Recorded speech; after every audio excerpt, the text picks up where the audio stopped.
Welcome back to Go With Us. We are officially days away from the Pokémon Horizons, the series event happening in Pokémon Go. We have 4 new Pokémon Go debuts, and we've even thrown in some tips and some targets for you guys to take full advantage. Let's not waste any more time. You know what the deal is. Let's get straight into it, baby.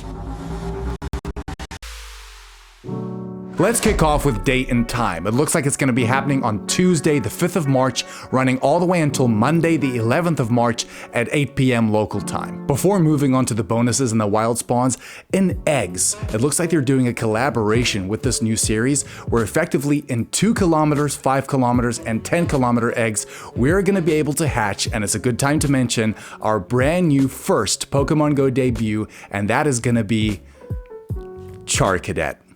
Charcadet is a fire-type Pokemon originally coming from the Paldea region. Charcadet can eventually hatch from 10-kilometer eggs after the event is finished, but during this event, Charcadet can evolve into 2 different things. It can evolve into Armarouge, which is a fire and psychic Pokemon, and it can also evolve into Ceruledge, which is a ghost and fire-type Pokemon, again, all coming from the Paldea region, and the way you can evolve these is that into Armarouge, you need to defeat 30 psychic-type Pokemon with Charcadet as your buddy, and the same with Ceruledge, you'll need to defeat 30 ghost-type Pokemon, also with Charcadet as your buddy. The question everyone is going to be asking is Armarouge or Ceruledge even good in Pokemon Go? Let's start off with the Go Battle League. Because of Armarouge's fire and psychic typing, and because of Ceruledge's ghost and fire typing, they kind of have similar play to something like a Skeledirge or a Delphox or something like a Talonflame, all because of the movesets. But here's the thing, is that both Pokemon unfortunately just lack a lot of bulk.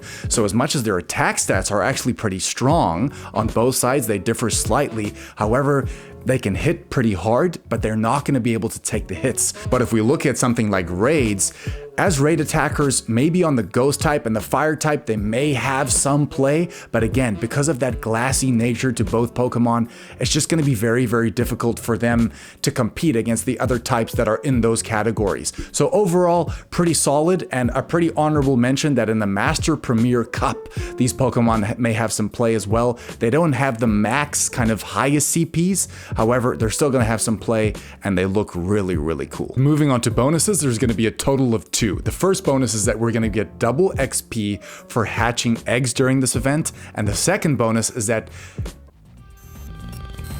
rocket balloons are going to be appearing more often.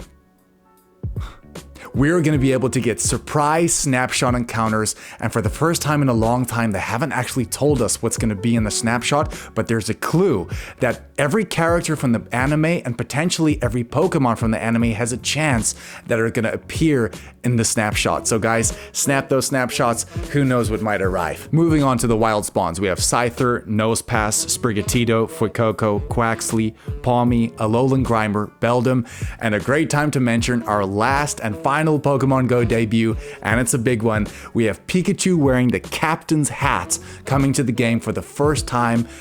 This thing is beautiful, man, but a good time to mention, it cannot be shiny. That is confirmed, that is shiny locked as we speak, but that is going to be in the wild. And also a good time to mention that every Pikachu that you capture with that captain's hat in this event is going to know the charged attack Volt Tackle.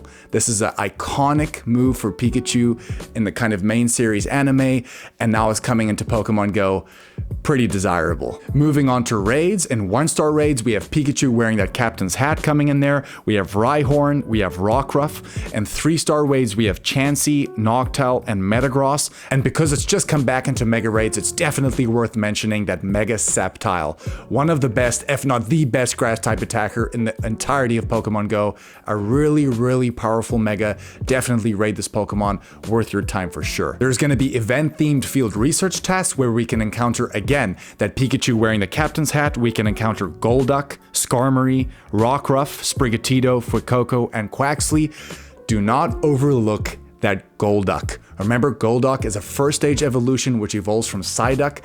Stack all of these Golduck in your stack tasks and catch them on a 3 or 4 times catch Stardust day. A huge tip in here, and they've slid that in just a bit, what is the word, secretly. So stack those, definitely worth your time too. And something that's become a real heart of Pokemon Go is going to be the Pokestop showcases. Again, they haven't actually specified what Pokemon are going to be featured here, but I assume it's probably going to be surrounding those Paldean Pokemon, probably Fuecoco, Quaxly, and some more of those. But yes, enter those showcases and work towards that platinum medal. Now we're gonna move on to our top targets. In the wild spawns, we would definitely focus on two. The first one is gonna be Scyther.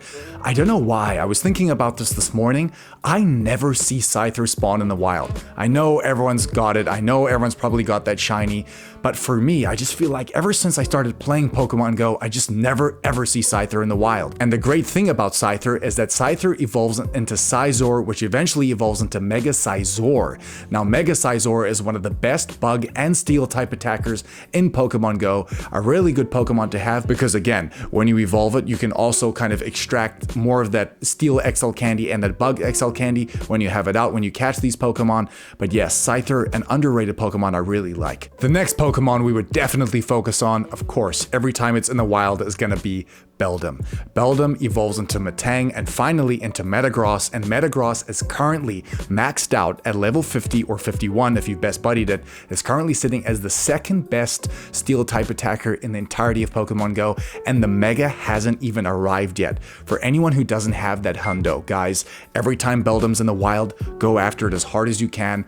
I'm still after it. My friends all have it. I don't have it. So yes, Metagross, Beldum, go after those. As we said in our previous video, March is looking heat. Like, it's bringing a lot of heat. We've still got Shadow Mewtwo arriving. We've got those primal forms coming back. Apparently they've got their own raid days. So yes, guys, there's a lot coming in this month. You know where to get it. We hope you enjoyed this video. Go with us, and we'll be sure to see you for anything more coming this month, baby. Shoo.